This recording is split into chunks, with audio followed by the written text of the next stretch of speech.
अनुराग जी जी big boss. ज्यादातर मोहल्ले वालों के मुताबिक आप शो के इस मुकाम पर खड़े रहना सबसे कम डिजर्व करते हैं। जी बिग बॉस। आपका इस शो का सफर आज You are so heartless, and you don't care. So hey guys, good morning, welcome back to another blog. कैसा आप लोग? होप आप लोग भी बढ़िया होंगे। तो गाइस मौसम चेक करो, 4-5 दिन से सूर्य देवता के दर्शन ही नहीं हो रहे। और ये ब्लैक ब्यूटी देखो, 1-2 दिन कपड़ा मत मारो, इसकी ऐसी हालत हो जाती है। तो डिसएडवांटेज है रैप करवाने की भी मैट ब्लैक में। तो अभी गाड़ी के अंदर चलते हैं, आपसे बात करनी है कुछ बिग बॉस को लेके। तो गाइस आ चुके हैं अपनी ब्लैक ब्यूटी के अंदर। तो गाइस आज का व्लॉग पूरा डेडिकेटेड व्लॉग रहने वाला है बिग बॉस 17 को लेके। एंड गाइस जो बिग बॉस है, मैं तब से वॉच करने लगा हूं जब से एल्विस भाई बिग बॉस के अंदर आए थे, और मैंने एक भी एपिसोड मिस नहीं करा। और एल्विस भाई जब आए थे वो वाइल्ड कार्ड से आए थे, और वो लास्ट एंड में जाके पहला हिस्ट्री के अंदर ऐसा बंदा था जो वाइल्ड कार्ड से आया और ट्रॉफी जीत के ले गया। क्योंकि उन्होंने पूरा शो पूरा एकदम रियल से खेला। ऐसे नहीं है कि वो फेक बन के खेले, जैसे वो रियल है, चाहे लैंग्वेज से ले लो, चाहे हर तरीके से ले लो, वो रियल खेले और लास्ट एंड में जाके वो जीत गए। और उनकी फैन बेस काफी अच्छी है। तो गाइज उसके बाद जो बिग बॉस 17 आया उसको भी मैंने पूरा एपिसोड वॉच करा है, और उनके अंदर काफी सारे ऐसे फेस हैं जो कि काफी फेमस है, और काफी टीवी सीरियल एक्टर भी हैं जिनको मैं इतने अच्छे से नहीं जानता, लेकिन काफी यूट्यूबर है। जैसे कि अरुण भाई ले लो, जो गेमिंग की वीडियो डालते रहते हैं और बैकग्राउंड में अपनी आवाज देते हैं। और मुनव्वर करके नाम है कोई, वो स्टैंडिंग कॉमेडी करता है, वो भी उनके भी अच्छे खासे फैन बेस है। और यूके राइडर 07 जिनको मैं अच्छे से जानता हूं, और मैं भी उनका काफी बड़ा फैन। मेरा ऐसा नहीं है कि कोई सेपरेट कंटेस्टेंट था यूके राइडर 07।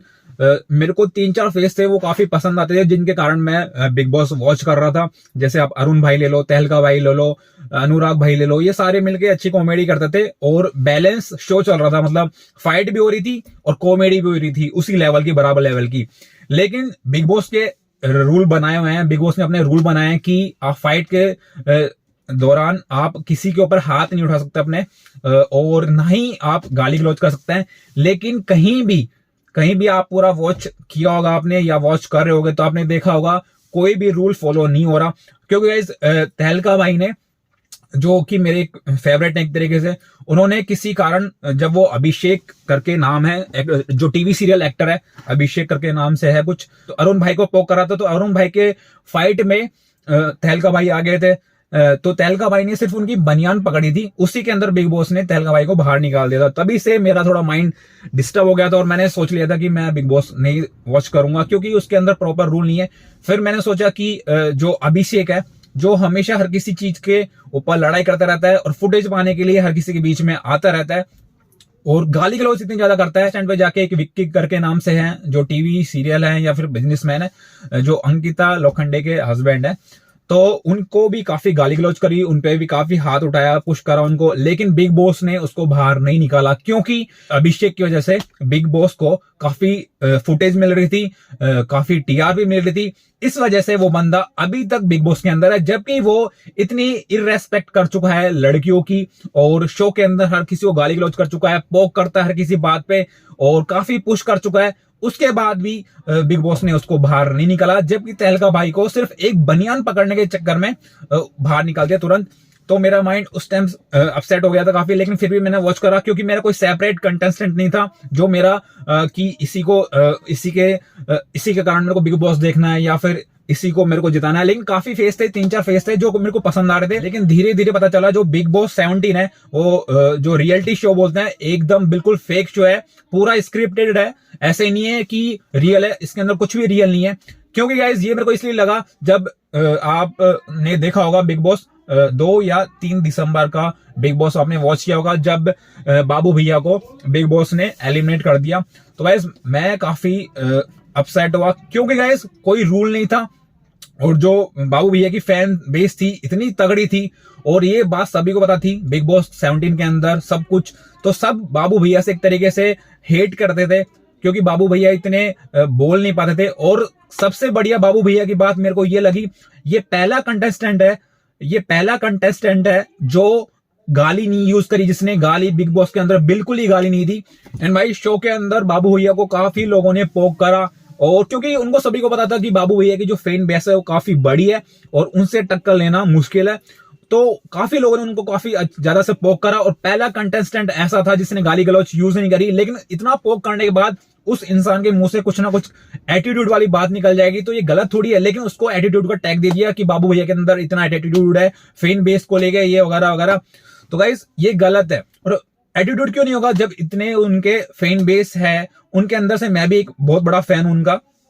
लेकिन जब ये सब कुछ गलत हो रहा था, और बिग बॉस को रियलिटी शो बोलते हैं, फैमिली शो बोलते हैं, लेकिन गाइस हकीकत आप पता चल गई। और आप बाबू भैया के चैनल पे जाके देखोगे, हर किसी न्यूज में जाके देखोगे, आपको रियलिटी पता चल जाएगी बिग बॉस की, कि बिग बॉस की रियलिटी क्या है। ना ही तो बिग बॉस रियलिटी शो है, ना ही कोई फैमिली शो है, ये सिर्फ स्क्रिप्टेड शो है। मतलब सब कुछ फिक्स है इसके अंदर कि कौन ट्रॉफी ले जाएगा, कौन कब एलिमिनेटेड होगा।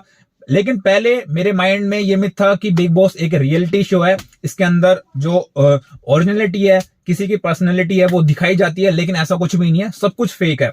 और ये मेरे को जब प्रूफ हुआ जब बाबू भैया को एलिमिनेट किया गया इस कारण।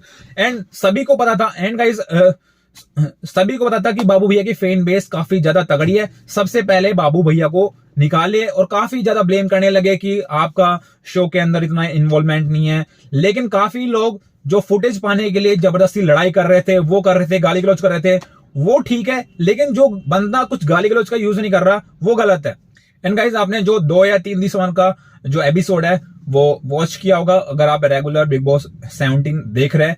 उसके अंदर आपको पता है कि जो धर्मेंद्र पाजी आए थे, और उसके जस्ट बाद सब नॉर्मल था, और मिक्का पाजी भी आए थे, और शो के अंदर भी गए थे, तब तक सब ठीक था। फिर रिंकू जी एलिमिनेट हुई, और उसके बाद सडनली आपने नोटिस किया होगा, नोटिस करना, मतलब बाबू भैया के अगेंस्ट सबका जो बिहेवियर था, सारे जो कंटेस्टेंट थे अंदर, सबका बिहेवियर था वो अपोजिट था। मतलब बिना बात उनको पोक कर रहे थे बाबू भैया को, बाइक को लेके, कभी एटीट्यूड को लेके, कभी फैन बेस को लेके, जबकि सब पहले अभिषेक के पीछे पड़े होते और अभिषेक को एलिमिनेट करते थे कि ये बंदा गलत है, गाली गलौज करता है, लड़कियों से इरेस्पेक्ट तरीके से बात करता है।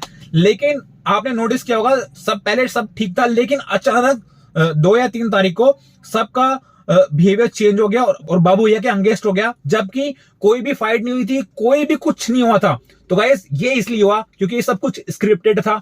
सारे जो कंटेस्टेंट थे उनको हिंट मिली थी कि बाबू भैया को इस तरीके से बाहर करना है। स्टार्टिंग में बिग बॉस ने एंड काफी लोगों ने कोशिश करी कि बाबू भैया को वोटिंग के अकॉर्डिंग उनको बाहर निकाल, लेकिन बाबू भैया किसी भी हालत में लास्ट एंड तक वोटिंग के कारण कभी बाहर होने वाले नहीं थे। ये सब चीजें बिग बॉस को और सारे कंटेस्टेंट को अच्छी तरह पता थी। इस कारण बिग बॉस ने अलग अलग रूल फॉलो करे, और आज तक हिस्ट्री है कि बिग बॉस के अंदर ऐसा नहीं हुआ कि जो अंदर घर के अंदर जो जितने भी मेंबर्स है उनके कहने पे किसी कंटेस्टेंट को एलिमिनेट किया गया हो। एंड बिग बॉस की हिस्ट्री में आज तक घर वालों के अकॉर्डिंग किसी को भी एलिमिनेट नहीं किया गया, या तो वोटिंग के अकॉर्डिंग एलिमिनेट किया गया, या फिर टास्क के कारण किसी भी कारण रीजन से किया हो गया हो, लेकिन घर वालों के ओपिनियन के हिसाब से किसी भी कंटेस्टेंट को एलिमिनेट नहीं किया। लेकिन बिग बॉस की हिस्ट्री में पहली बार बाबू भैया को इस तरीके से एलिमिनेट किया घर वालों की ओपिनियन लेके, जो कि काफी गलत था, क्योंकि बिग बॉस को अच्छी तरह से पता था कि वो वोटिंग से भी नहीं जाएंगे, टास्क से भी नहीं जाएंगे, सिर्फ जाएंगे तो वो बिग बॉस के अकॉर्डिंग। तो बिग बॉस ने काफी प्लान करा था ये गेम पूरा, काफी प्लानिंग से सबको अचानक मोहल्ले के अंदर बुला के सबकी ओपिनियन ली। सब ने 3 लोग एलिमिनेट किए, एक आयशा, एक अभिषेक और एक बाबू भैया। लेकिन जो सबसे ज्यादा लोगों ने एलिमिनेट किया वो बाबू भैया को किया, अभिषेक को नहीं करा और ना ही आयशा को करा। जबकि 4-5 दिन पहले आपने नोटिस किया होगा, अगर आप वॉच कर रहे होगे रेगुलर, तो आयशा को और अभिषेक को निकालने की बात हो रही थी, लेकिन बाबू भैया को नहीं हो रही थी। लेकिन अचानक जब आयशा की तबीयत बिगड़ी, आपने नोटिस किया होगा, उसके जस्ट बाद सबका बिहेवियर चेंज हो गया बाबू भैया के अगेंस्ट। और आप वॉच करना जाके, अगर वॉच किया होगा आपने तो आपको पता होगा, लेकिन अगर आपने वॉच नहीं होगा आप जाके देखना। उसी के बाद बिग बॉस ने पूरा फिक्स कर रखा था कि बाबू भैया वैसे तो निकल नहीं सकते, और बाबू भैया को जबरदस्ती निकाला गया। और पहले कंटेस्टेंट ऐसे थे जिनको जो रूम था जिसके अंदर एलिमिनेट कर रहे थे लोग, वहीं से उनको बाहर भेज दिया गया। हाउस के अंदर नहीं आने दिया, बिग बॉस के हाउस के अंदर। तो गाइज ये काफी गलत था। तो गाइज जो बिग बॉस है ना ही कोई रियलिटी शो है ना कोई फैमिली शो है, ये सब कुछ स्क्रिप्टेड है, सब कुछ फिक्स है। ट्रॉफी कौन ले जाएगा, किसको एलिमिनेट करना है, एंड जिस तरीके से बाबू भैया को एलिमिनेट किया है, क्योंकि उनकी बिग बॉस की इतनी बस की नहीं थी कि बाबू भैया को नॉर्मली वोटिंग से कर सके। तो गाइज लिटरली मेरा पर्सनली मैं बताऊं तो मैं आज के बाद बिग बॉस कभी वॉच नहीं करूंगा। मैंने सिर्फ बिग बॉस स्टार्ट किया था जब एलविश भाई आए थे, और जब ये यूके राइडर भाई, अरुण भाई, ये तहलका भाई तब आए थे, तब इसके कारण मैंने वॉच करना स्टार्ट किया। बिग बॉस पूरा वॉच कर रहा था मैंने अब तक, पूरा वॉच। लेकिन गाइज लिटरली लाइफ में कभी भी मैं बिग बॉस वॉच नहीं करूंगा। अपने थंबनेल देखा, नो बाबू भैया नो बिग बॉस, तो गाइज ये बिल्कुल रियल है। आज के बाद मैं बिग बॉस वॉच नहीं करूंगा। तो गाइज ये पूरा डेडिकेटेड ब्लॉग इसलिए था क्योंकि एक तरीके से जो बिग बॉस में हो रहा है वो सभी के सामने आना चाहिए। तो गाइस इस व्लॉग को करते हैं यहीं पे एंड। आई होप आपको ये व्लॉग पसंद आएगा। व्लॉग पसंद है व्लॉग को लाइक कर देना, शेयर कर देना। तो गाइस व्लॉग देखने के लिए थैंक यू सो मच। एक तो लाइक और शेयर ठोक दीजिए महाकाल का, दबा के लाइक और शेयर ठोक